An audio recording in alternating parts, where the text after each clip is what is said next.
Hold on to your hats, America, because Social Security just got a makeover, and it's about as welcome as a surprise audit from the IRS. On May 6, 2025, the Senate confirmed Frank Bisignano as the new commissioner of the Social Security Administration. The vote was as divided as a family Thanksgiving after a political debate, falling predictably along party lines with Republicans cheering and Democrats standing firm against the right. Or is it wrong? Who knows? What does this mean for the millions of Americans who rely on Social Security? Well, it's like putting a Wall Street hotshot in charge of your grandma's retirement fund. Bisignano's background is about as far from public service as you can get, which has a lot of people understandably nervous. This isn't some mid-level bureaucrat being shuffled around. We're talking about the guy who's now responsible for sending out checks to over 68 million Americans every month. That's more people than the entire population of the United Kingdom. So buckle up, Buttercup. This is gonna be a bumpy ride. Strap up your boots, belts, and suspenders, but stay ready to pivot. Frank Bisignano isn't exactly a household name, unless your household regularly discusses the intricacies of payment processing and financial technology. Before taking the helm at the SSA, he was the CEO of Fiserv, a company that most people have probably never heard of, but which handles a ridiculous amount of money. But his resume doesn't stop there. Oh no, this guy has more experience than a rodeo clown at a retirement home. He's held high-level positions at First Data Corp, JP Morgan Chase, and even Citigroup.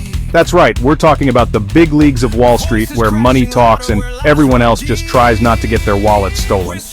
Now, some might say that this experience makes him uniquely qualified to run a massive government agency. Others might point out that running a for-profit corporation is about as different from managing a social safety net as a Chihuahua is from a Great Dane. One's small and yappy, the other is, well, you get the idea. I know, just give me my money, no. Remember that whole divided vote thing we mentioned earlier? Yeah, well, the Democrats weren't just objecting because they were bored. They had some serious concerns about Bisignano's appointment, and they weren't afraid to shout it from the rooftops. Senators Elizabeth Warren and Ron Wyden, known for their passionate defense of Social Security, led the charge against Bisignano. They pointed to his cozy relationship with the Department of Government Efficiency, or DOGE, as a major red flag. DOGE, for those who don't speak bureaucrat, is basically tasked with making the government leaner and meaner. Now on the surface, that might sound like a good thing. Who doesn't love efficiency, right? Well, the problem is that DOGE has a bit of a reputation for wanting to privatize everything in sight. And when it comes to Social Security, privatization is about as popular as a skunk at a picnic. So, what does all this mean for the future of Social Security? Is Frank Bisignano going to ride into town and dismantle the whole thing? Well, he says he's not. In fact, he's promised to protect the program and make it more efficient for everyone.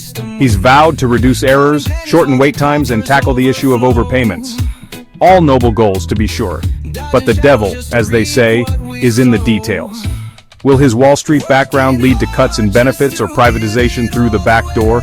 Will his ties to DOGE result in Social Security being treated like a piggy bank for other government programs? Only time will tell. But one thing's for sure, America's seniors are watching, and they're not afraid to fight for what's theirs.